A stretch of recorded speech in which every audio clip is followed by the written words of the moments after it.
Welcome back to Zarzarshair. In today's episode, we will be making a DIY hairspray using mint leaves, cloves, fenugreek seeds, and of course, rosemary leaves.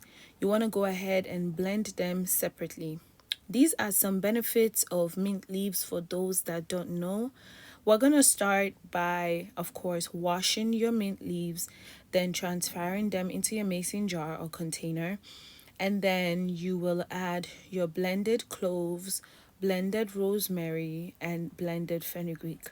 You don't have to blend them, but for the sake of today's video, I went ahead and blended them.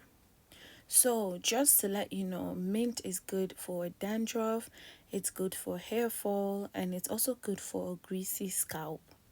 The main reason why I am making this particular spray was because my scalp was very itchy. I decided to use mint because mint contains some cooling properties which will help soothe my scalp and stop the itching.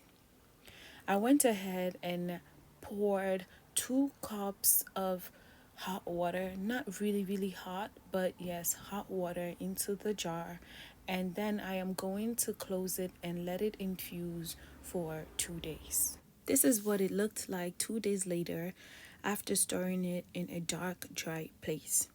The smell was not bad at all you could smell was the mint, the rosemary, and the cloves. I went ahead and strained it using my cheesecloth. Thank you guys again for this idea.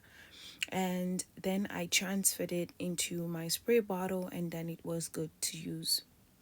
I just have to remind you guys that mint is rich in vitamin A, vitamin C, and minerals such as calcium, magnesium, iron, and potassium.